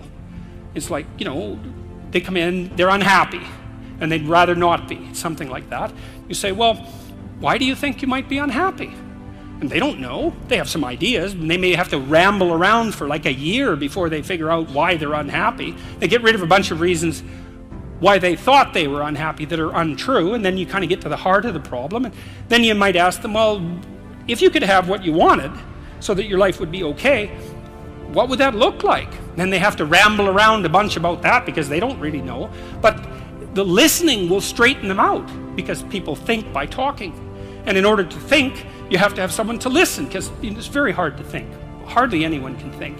And even the people who can think can only think about a limited number of things. But almost everybody can talk. And you can listen to yourself talk, and if someone listens to you, then you also have a foil for your thoughts, right? Because you can watch the person when you're talking and see if you're boring, or see if you're amusing, or if you're engrossing, all of those things. So like if you're arguing with your wife, let's say, or your husband, big party is going to want to win. And that's stupid, because you don't want that. You want to defeat your wife in an argument. Oh, well, great. Like if she was going to disappear tomorrow, no problem. But like you're going to like live with defeated, miserable her for the next week? That's no good. So you listen and you think, okay, well, here's what I think you said, and maybe even make it a little stronger and more elaborated than was the case with the original utterance, so that you get the damn argument right. Because you don't want to win, you want to fix the problem. That's the winning. How do I decide if my inner voice is healthy or not, and how do I maintain it healthily? How can one tell if one's inner voice, judgment, or conscience is a healthy one and not a voice that is the result of an unhealthy mind due to past experiences? Now, that's a really interesting question. It's the question of conscience. I continually frequently, let's say, or yearly, ask my personality class attendees if they heard the voice of conscience, if they had a feeling, an emotional state, let's say, or a voice that informed them when they had done something ethically wrong and that perhaps made them guilty as a consequence. And it was essentially a universal experience. And that's the voice of society within, I suppose. That's one way of thinking about it. the Freudians would think about that as the voice of the superego. Carl Jung would take that conceptualization somewhat farther. He would have considered it the voice of the self, which is in part the voice of the ethic that's derived from the broader community, insofar as that ethic is valid, let's say, but also in part the voice of the more thoroughly developed self that's still striving to be born. One thing you could say is that you experience violations of your conscience when you're not acting like the better person that you could possibly become. And so, to some degree, that's your higher self upbraiding you for failure to develop in the appropriate direction. And that seems to me to be a reasonable way of conceptualizing it. Now, the one question might be, how error-prone is your conscience, given that you're not omniscient? You have to attend to your guilt and your self-disgust and your self-contempt and your self-consciousness. You have to understand that the manifestation of those emotions might well indicate a moral failing on your part, or a lack that needs to be addressed, while at the same time considering that it is not a straightforward matter to deal fairly with yourself, and you can be too tormented by your conscience, too rigid, too responsible, take on too much weight onto yourself, deny yourself in a manner that isn't sustainable, and so forth, that a moral code, a moral way of being can become too rigid and inflexible, and despite its putative aim upward, be something counterproductive. I think most of the way out of that, if there is one, is, well, careful thinking. You have to see what your conscience says. You have to see how you respond. You have to capture that voice and your responses, and you have to think it through. But most of that is done in dialogue with other people rather than as the consequence of internal thought. You know, if you have a dispute with your wife or your husband, your intimate partner, sibling, your parents, anybody close to you, and it's useful for each of you in the dispute to ask yourself and the other person very seriously if you're at fault or if they're at fault, and for both of you to be able to contemplate that you might be at fault and so might the other person, and that it's in your best interest to sort out exactly who's made the error and where, and maybe it's both of you and maybe at different levels of analysis. I think the same might be said about your reaction to your conscience. It's not uncommon for me to talk to my wife, my kids, my parents, my friends for that matter, about something I might be feeling. Maybe I'm guilty about something, I'm self-conscious about something, I'm angry about something. I feel impelled by my conscience to do something as a consequence, to change something. It's very helpful to discuss such things with other people, to say, look, here's what I think I did wrong, and here's how I'm punishing myself, but I'm not sure that I'm not doing it in an exaggerated way. And you gather other people's opinions and listen to them carefully, and friends are extraordinarily useful in that regard. And that can help you calibrate it. So I think most of what we do to decide if our inner voice is healthy is discuss it with other people. And I believe, as I pointed out in my last book, explicitly, that tremendous amount of our sanity is maintained as a consequence of social interaction. So you can't find your authentic self merely as a consequence of a journey within, I would say. You're not, there's just not enough of you. You have to be informed by the broader social world. What is the best way to avoid falling back into nihilistic behaviors and thinking? Well, a large part of that, I would say, is is habit, the maintenance, the development, maintenance of good practices, habits. If you find yourself dissolute, neurotic, if your thought tends in the nihilistic direction and you tend to fall apart, organizing your life across multiple dimensions is a good antidote. It's not exactly thinking. Do you have an intimate relationship? If not, well, probably you could use one. Do you have contact with close family members, siblings or children or parents, or people who are even more distantly related? If not, you probably need that. Do you see your friends a couple of times a week and do something social with them? Do you have a way of productively using your time outside of employment? Are you employed? Do you have a good job, or at least a job that is practically sufficient and that enables you to work with people who you like working with, even if the job itself is mundane or repetitive or difficult? Sometimes the relationships that you establish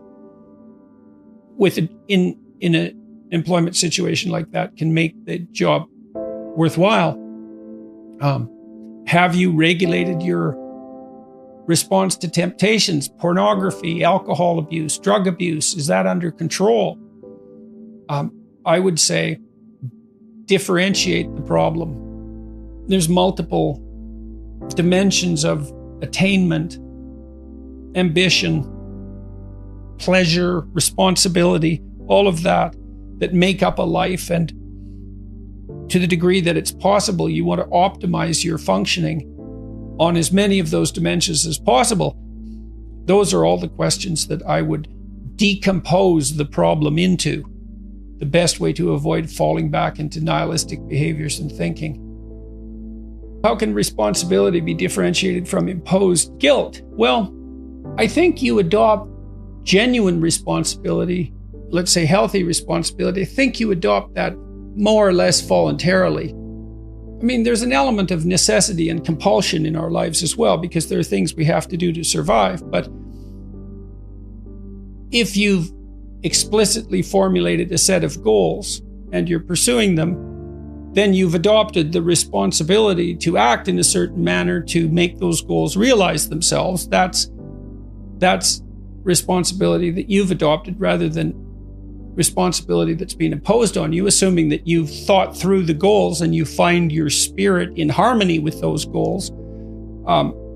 You can consult your resentment. I think that's a very useful step. If you find yourself angry and bitter about the things that you are responsible for doing, then that's an indication that you might be operating under some unhealthy compulsion, that you're rebelling, and that's the reason for the resentment, against the insistence that you act in a certain way. Although it's also possible that you're just immature and that you're rebelling against the discipline that's necessary to attain the goals that you genuinely do want to attain and that are valid and that you are actively engaged in constructing. So you have to get that straight, and some of that's a consequence of thought, and again, some of that's a consequence of discussion with other people with whom you're intimate enough to have a conversation like that. And perhaps they have conversations about similar things with you if you're fortunate. Human beings have built a mechanism, let's say, that's like a game engine. You know how there are game engines now that people have devised? They're computational devices, and you can take a game engine and you can generate games with it, like computer games. So the game engine is a mechanism for producing games. Well, that's what our brains are like. Our brains are game engines for producing games. And so what happens is that when you think you produce an avatar of yourself, you produce a fictional world that avatar inhabits, and maybe you produce multiple fictional worlds and multiple avatars. That's the you that could be tomorrow, which is what you're doing when you're planning. And you walk the avatar through its potential routes, and those that look good you keep, and those that don't look good you kill. And so then you can embody the ideas that you keep and act those out, and hopefully the idea is that when you embody them, you're successful and you don't get killed. Don't have one plan, right? If you're going to stake yourself on something, you should throw a couple of alternative scaffolds up beside you so that you have somewhere to go. You want to be a doctor. Okay, well, you could be a nurse. It's like, it's not a doctor, but it beats cutting your throat. You're still doing 80% of what you wanted to do. So you want to think about this during your whole life, man. If you're going to take a high risk, you want to scaffold yourself in other areas so that if it fails, the bottom doesn't drop out and you die. And it's also very much worth thinking about with regards to setting up your life in general. It's like, if you concentrate solely on your career, you can get a long way in your career. And I would say that that's a strategy that a minority of men preferentially do. That's all they do. They work like 70, 80 hours a week. They go flat out on their career. They're staking everything on the small probability of exceptional status in a narrow domain. But it's hard on them. They don't have a life. It's very difficult for them to have a family. They don't know how to take any leisure activity. Like, they get very one-dimensional. Now, it may be that unidimensionality is the price you have to pay to be exceptional at one thing, right? Because if you're going to be something like a genius-level mathematician or a scientist, say, it's like you're in your lab all the time, you're working 70 hours a week or 80 hours a week, you're smart, you're dedicated, you're unidimensional, and that's how you get to beat all the other people who are doing that. It's the only way. But the problem is you don't get a life. Now, if you love being a scientist and you have that kind of focus of mind, well, first of all, you're a rare person, and second, you're going to pay for it. But fine, more power to you. But it's a risky business to do that. You sacrifice a lot for it. You know, and I would say most often, if you're speaking about having a healthy life, that isn't what you do. You spread yourself out more. So, you know, you have a family, you have some things that you do outside of work that are meaningful to you and useful. You have a network of friends. Well, those 3 things alone, or 4 things alone, are plenty to keep you well oriented. And then if one of those things collapses, you know, everything doesn't go. Now, the price you pay for that is the more you strive to optimize that balance, the less likely you are to be fantastically successful at any single one of them. But you might have a very, you know, if you consider your life as a whole, that might be a winning strategy. One of the things Carl Jung said, I really liked this. He thought that men went after perfection and women went after wholeness. So perfection would be stake it all on one thing and look for radical success. Not that all men do that, because they don't, but we're talking about extremes, at least with regards to the men that do that. The wholeness idea is more like, well, I want one thing in my life to be 150%, or I want 5 things in my life to be 80%. Well, there's a lot more richness in a life where you have 5 things operating at 80%, but you're not operating at any of them at 150%. And I really believe this because I've watched men and women go through their careers now for a long period of time. But one of the things that I've noticed is that mostly women in their 30s bail out of unidimensional careers. They won't do them.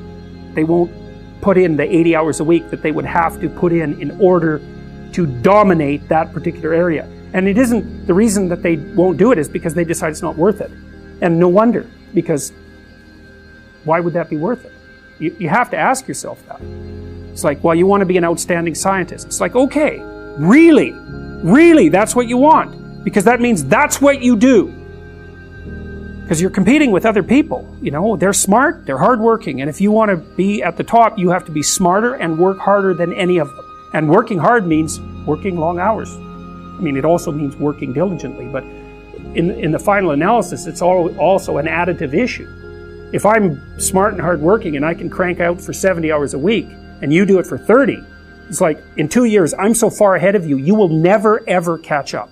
And I think partly, maybe part of the reason too that women are oriented that way more than men, I think there's 2 reasons. One is socioeconomic status does not make women more attractive on the mating market, but it does make men more attractive.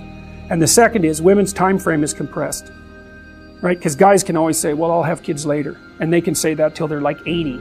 Whereas women, it's like, no way, man, you got to get it together by the time you're, let's say 40, but really probably by 35, but definitely by 40, because otherwise it ain't happening. And that's bloody dreadful. There's a sacrificial element in maturation, right? You have to sacrifice the pluripotentiality of childhood for the actuality of a frame. And the question is, well, why would you do that? Well, one reason is, it happens to you whether you do it or not. You can either choose your damn limitation, or you can let it take you unaware when you're 30, or even worse, when you're 40. And then that is not a happy day. I see people like this, and I think it's more and more common in our culture because people can put off maturity without suffering an immediate penalty. But all that happens is the penalty accrues, and then when it finally hits, it just wallops you. Because when you're 25, you can be an idiot. It's no problem. Even when you're out in a job search, it's like, well, you don't have any experience and you're kind of clueless. It's, yeah, you're young. It's no problem. That's what young people are like, but they're full of potential. Okay, well, now you're the same person at 30. It's like people aren't so thrilled about you at that point. It's like, what the hell have you been doing for the last 10 years? Well, I'm just as clueless as I was when I was 22. It's, yeah, but you're not 22. You're an old infant, right? And that's an ugly thing, an old infant. So, part of the reason you choose your damn sacrifice, because the sacrifice is inevitable, but at least you get to choose it. And then there's something that's even more complex than that in some sense, is that the problem with being a child is that all you are is potential, and it's really low resolution. You could be anything, but you're not anything. So then you go and you adopt an apprenticeship, roughly speaking, and then you become something. And when you're something, that makes the world open up to you again. Like if you're a really good plumber, then you end up being far more than a plumber. If you're a really good plumber, well, then you have some employees, you run a business, you train some other people, you enlarge their lives, you're kind of a pillar of the community, you have your family. It's once you pass through that narrow training period, which narrows you and constricts you and develops you at the same time, then you can come out the other end with a bunch of new possibility at hand. Part of the proper path of development in the last half of life was to rediscover the child that you left behind as you were apprenticing. And so then you get to be something and regain that potential at the same time. You're in the situation that you're in right now, and that's not good enough. And so that's another thing that's kind of interesting about people, is they're chronically dissatisfied with the way things are. Well, that's okay, because you wouldn't be motivated to move forward if you weren't chronically dissatisfied with the way that things are. But it's kind of annoying, because you might think, well, why aren't you just happy with what you have? And the answer to that is generally, because I don't know if it's going to last. And so that's part of it. And the other is, well, if the situation shifted a bit, maybe I'd have more options. And some of that would be, it would last longer, it'd be more stable, it'd be more promising. And so you can say, well, you should be satisfied with what you have, but it's kind of really a stupid thing in some sense to tell human beings, because no matter what you have, it isn't going to solve your fundamental problem. So the problem isn't going away, and you can't just fool yourself into saying, well, what I have is great. You could say, I could have a hell of a lot less, and that would be bad, and most people have a lot less than me, and I should be grateful for what I have. That's fine, that's perfectly reasonable, but you're stuck with this chronic sense of unfinished business, and the reason for that is, well, you're permanently vulnerable, so how could it be otherwise? And even if you've got your problem solved, then there's 3 or 4 people in your family that by no means have got their problem solved. So the problem of problems never goes away. That's a good thing to know existentially too, because it helps you calibrate your life properly. Because you might be thinking, well, if I just got everything together, I'd hit some plateau of satiation and stability, and then I would just be there. It's like, no, that's never going to happen. It's never going to happen. So you might as well just forget about that. Well, maybe you want to push a damn rock up a hill. It's going to roll down again. It's like, what are you going to do? Just sit there by the rock? It's okay to be active, even if the problem you're trying to solve is not fundamentally solvable. That doesn't mean it isn't worth trying to solve. And you guys should listen to this, because I know what I'm talking about. If you happen to be creative, if you're a songwriter or another kind of musician or an artist or any of the other number of things that you might be, find a way to make money and then practice your craft on the side, because you'll starve to death otherwise. Now, for some of you that won't be true, but it's a tiny minority. Your best bet is to find a job that will keep body and soul together and parse off some time that you can pursue your creative thing, because then, well, as a long-term strategy, a medium to long-term strategy, it's a better one. You know, you hear very frequently people say things like everyone's creative. It's like, that's wrong, okay? It's wrong. It's just as wrong as saying that everyone's extroverted. First of all, you have to be pretty damn smart to be creative, because otherwise you're just going to get to where other people have already got, and that's not creative by definition. So being fast and being out there at the front of things really makes a difference. And then you also have to have these divergent thinking capabilities, and that's part of your trait structure. And creative people are really different than non-creative people. You know, partly because, for example, they're highly motivated to do creative things and to experience novelty and to chase down aesthetic experiences and to attend movies and to read fiction and to go to museums and to enjoy poetry and to enjoy music that's not conventional music, for example. These aren't trivial differences. And so it's a real misstatement to make the proposition that everyone's creative. It's just simply not the case. It's a matter of wishful thinking. It's like saying that everyone's intelligent. It's like, well, if everyone's intelligent, then the term loses all of its meaning. Because any term that you can apply to every member of a category has absolutely no meaning. You know, the other thing you want to be thinking about here is that don't be thinking that creativity is such a good thing. It's a high-risk, high-return strategy. There's creative people in this room, man. You guys are going to have a hell of a time monetizing your creativity.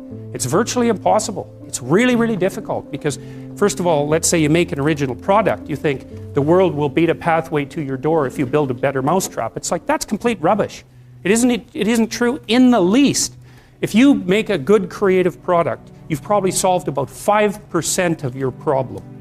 Because then you have marketing, which is insanely difficult, and then you have sales, and then you have customer support, and then you have to build an organization. And you have to, if it's really novel, you have to tell people what the hell the thing is. You know, we built this future authoring program, right? It's available for people online. So how do you market that? No one knows what that is, and that's a real problem. If you write a book, well, then you have the problem that another million people have also written a book. But if you produce something that's completely new and doesn't have a category, people can't search for it online. How are they going to find it? And then you have pricing problems, and it's really unbelievably difficult to produce something creative and then monetize it. And even worse, if you're the creative person, let's say you have a spectacular invention, you've got no money, right? You've got no customers. Those are big problems. And so maybe you go and you find a venture capitalist. We start with family and friends because that's how it works. You raise money for your product. You raise money from your family and friends. That's assuming you have family and friends that have some money and that they're going to give it to you. And most people aren't in that situation. So it's a terrible barrier right off the bat. And then, of course, you're putting your family and friends at substantial financial risk because the probability that your stupid idea is going to make money is virtually zero, even if it's a really brilliant idea.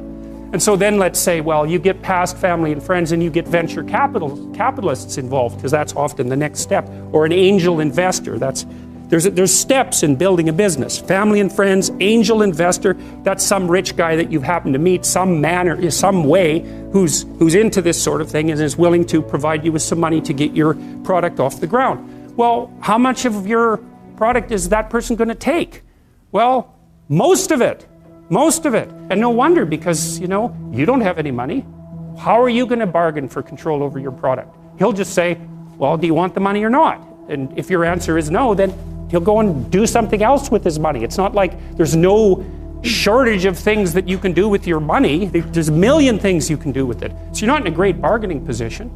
And then if you get venture capitalists involved, they'll take another big chunk, and maybe if they're not very straight with you, they'll just throw you out, because maybe by that point in the company's development, you're nothing but a pain in the neck, because what do you know about marketing and sales and customer service and building an organization and running a business? Like, you don't have a clue, so why do they need you? So even if you're successful at generating a new idea and you put it into a business, the probability that you, as the originator of the idea, are going to make some money from it is very, very low. So don't be thinking that creativity is something you would want to curse yourself with. Now, you know, it's not all bad, because it opens up avenues of experience for creative people that aren't available to people who aren't creative. But it definitely is a high-risk, high-return strategy. You know, so the overwhelming probability is that you will fail. but a small proportion of creative people succeed spectacularly. And so it's like a lottery in some sense. You're probably going to lose, but if you don't lose, you could win big. And that keeps a lot of creative people going. But also they don't really have much choice in it, because if you're a creative person, you're like a fruit tree that's bearing fruit. So you don't really have, you can suppress it, but it's very bad for you. You know, the creative people I've worked with is if they're not creative, they're miserable, so they have to do it. But, and you know, there's real joy and pleasure in it and psychological utility, but that doesn't necessarily mean that it's an intelligent, it's certainly not a conservative strategy for moving forward through life. What does it mean to think creatively? It's something like this. Imagine that I tossed you out an idea, and there's some probability that when I tossed you that idea, that will trigger off other ideas in your imagination. So you could think about it as a threshold issue. If you're not very creative, I'll throw you an idea and hardly any other ideas will be triggered, and the ones that will be triggered are going to be very closely associated with that initial idea. So let's say I tossed each of you an idea and I asked you to tell me the first thing that comes to mind. Okay, so what we would see first is that the first thing that comes to mind in all likelihood would be shared by many of you. Okay, so then you could think about that as a common response, right? And so that's a less creative response. And then there'll be some things that come to mind for you that are so idiosyncratic that you're the only person that thinks it and no one can understand it. Well, that's also not exactly creative, because the thing that for something to be creative, it has to be novel and useful at the same time. That's sort of a rough definition. Something creative is novel and useful. So you can think of, you get thrown an idea and there's some probability that will co-activate other ideas. And if it co-activates many other ideas, that's like fluency. And if it co-activates ideas that are quite distant from the original idea, something like that, and you could track distance by comparing it to probability that other people have generated it, then that's also another indication of creativity. So they have to be many unlikely responses that are useful. That's what creativity is, roughly speaking. And then you can fractionate it into different dimensions. So that's creative thinking. But then creative achievement would be the ability to take those original ideas and then actually to implement them in the world. And that's obviously much more different than merely being creative. Imagine what happens when you play Monopoly. What happens? Everybody has the same amount of money to begin with, right? So then you start playing. It's basically a random game. Well, some people start to win a bit and some people start to lose a bit. And then if you win, the probability that you'll keep winning starts to increase. And if you lose, your vulnerability increases as you lose. And then maybe you've got, say, 6 people playing Monopoly. Soon one person has 0. What happens when they have 0? They're out of the game. So 0 is a weird number, because when you hit 0, you're out of the game. So then if you keep playing, people start to stack up at 0, right? What happens at the end of the game? One person has all the property and all the money, and everyone else has none. Right, that's what happens if you play an iterated trading game to its final conclusion. It's not a consequence necessarily of structural inequality. It's built into the system at a deeper level than that. So, you know, people talk about all the time about how unfair it is that the 1% of the population has the vast amount of the money, and 1% of the 1% has most of that money, and 1% of the 1% of the 1% has most of that money. It's an inevitable conclusion of iterated trading games, and we don't know how to fight it. We don't know how to take from the people who have and move it to the bottom without it instantly moving back up to the top. Different people maybe, but still back up to the top. Because even the 1% churns a lot. Like, I think you have a 10% chance, if I remember correctly, you have a 10% chance of being in the top 1% for at least 1 year of your life, and a 40% chance of being in the top 10% for at least 1 year in your life. That's in Canada and the US. It's less so in Europe. So there's a fair bit of churning at the top end. It's not the same people all the time who have the money, but it is a tiny fraction of the people all the time who have all the money.